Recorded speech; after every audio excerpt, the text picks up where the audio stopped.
You've tuned in for another episode of Teach Me to Dad. I'm Kurtis. If you're just joining me for the first time this week, you've jumped in the off season, between seasons of this podcast. So I've just done a whole series of episodes chatting to different dads about how they're parenting, seeking to raise their kids, and I'm working away in the background getting ready for season 2.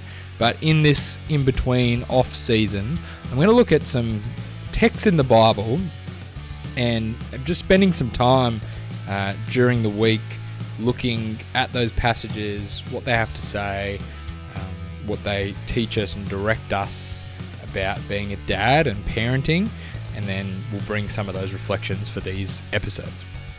Before I get into this one, just to let you know, I do have a GoFundMe going on. There'll be a link in the description. If you want to support this podcast, I'm raising money to spread the word a little bit more, particularly as season 2 starts, so that dads outside of my circles and your circles can hear about this podcast. So I know lots of you have shared this with people, and that's awesome. Encourage you to keep doing that. I want to be an encouragement to dads, particularly those who are isolated and don't have other Christian dads around them to encourage them, and want hopefully this to be an encouragement to them. So you'll see a link there if you want to chuck anything. A little bit of money goes a long way for things like marketing online things out. There you go. This week I want to look at Ephesians chapter 6 verse 4. So I'll start by reading it, and then I'll make some observations from the text and some reflections for us. Ephesians 6 verse 4.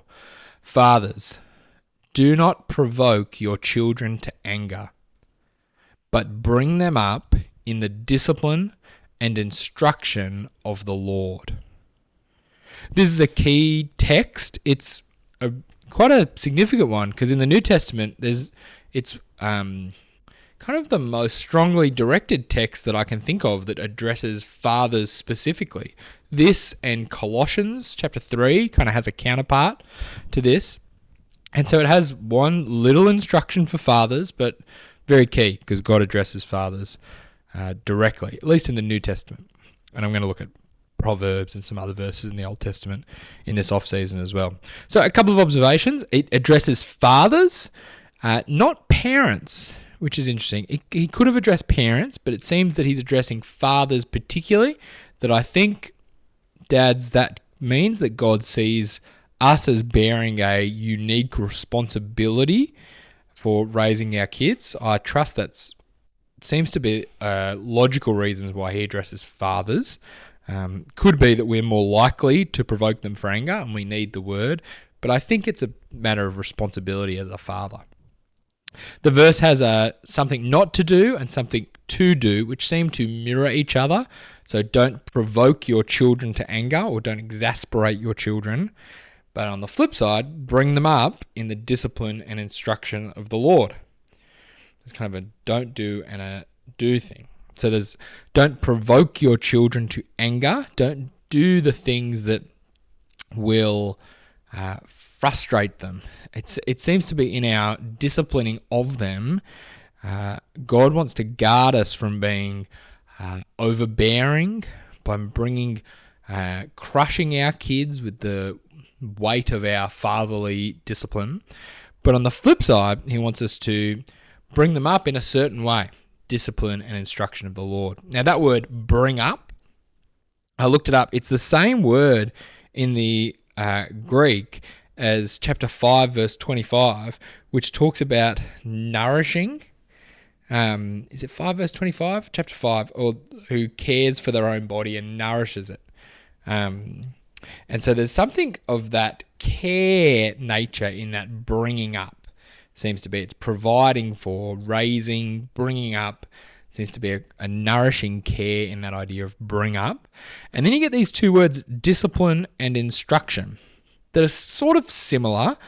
From what I got from studying those words and what those mean, the Greek words, the word discipline, though very similar to instruction, its emphasis seems to be about guiding towards responsible living. So not necessarily discipline as in punishment, but that guiding towards responsible living. Seems to be a big word for parenting in the Bible. We'll see that as we look in Proverbs in later weeks. And then instruction seems to be about avoiding the wrong courses of conduct in life, kind of instructing them in the way to go. So they both have this sense of guiding, instructing, helping them know how to walk, with just slightly different connotations for them. And they're both very Proverbsy. So I'll look at, next week, we'll look at the book of Proverbs and some things in there, because that seems to be a key context and framework that the New Testament draws on, because that language is very Proverbsy of discipline and instruction, as we will see.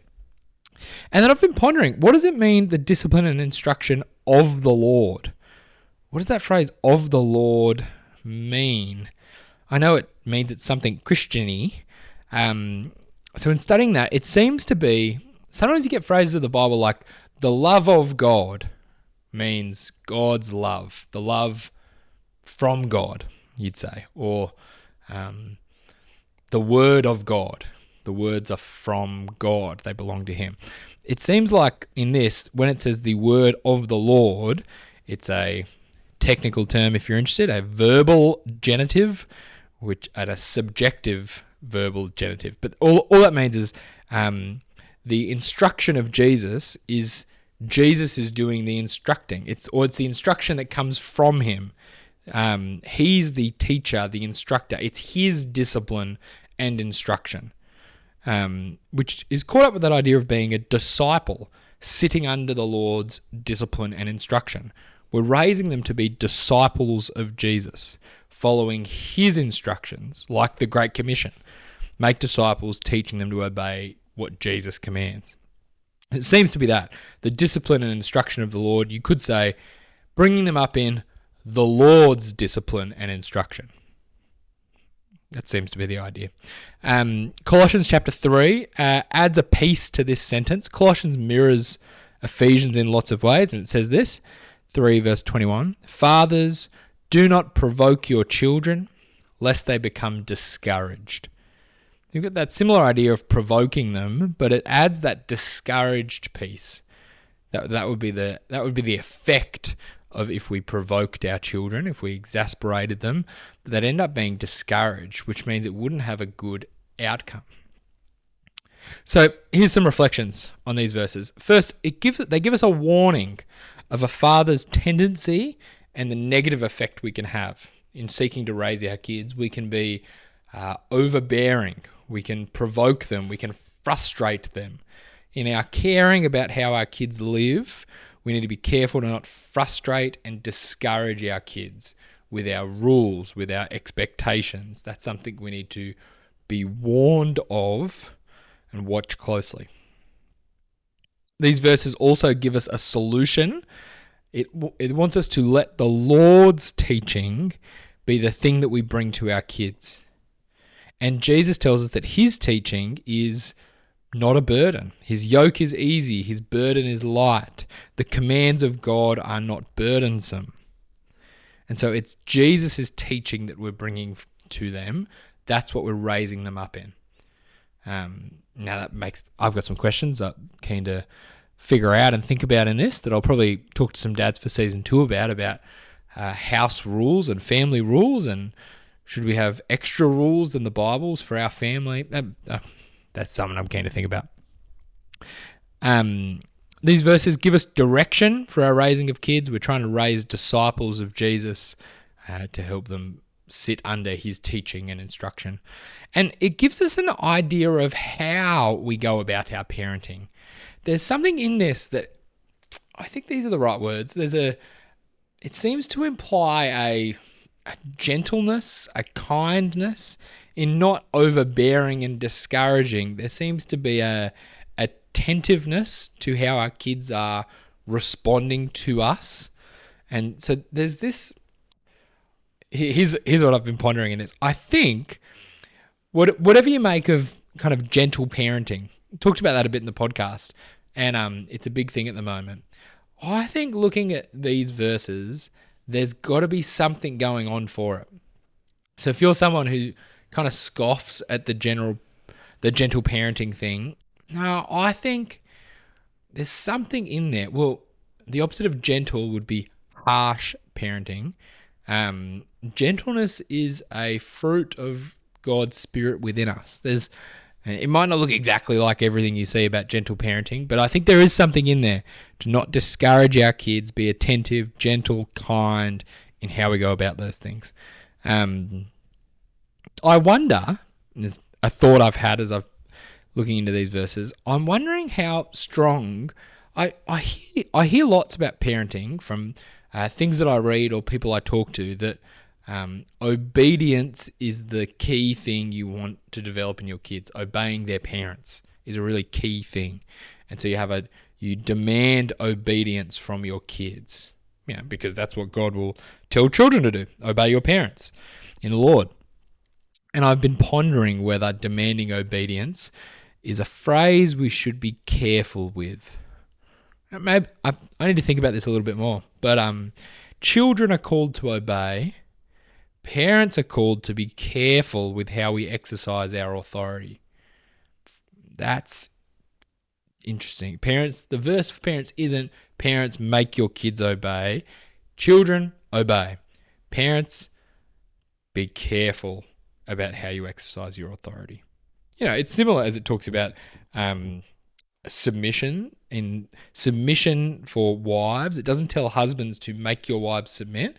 And similarly, the command to parents isn't demand obedience. Now, maybe there's something very helpful about that. There's definitely something helpful about it, but this verse has made me, what God is saying to us in this verse is be careful with how you exercise your authority, to not discourage your kids by how you bring about your rules, your correction, your instructions.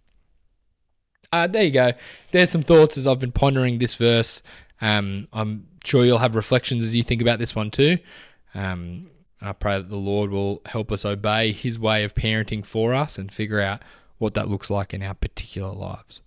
I'll see you next week, and we'll keep looking at the Bible in the off season.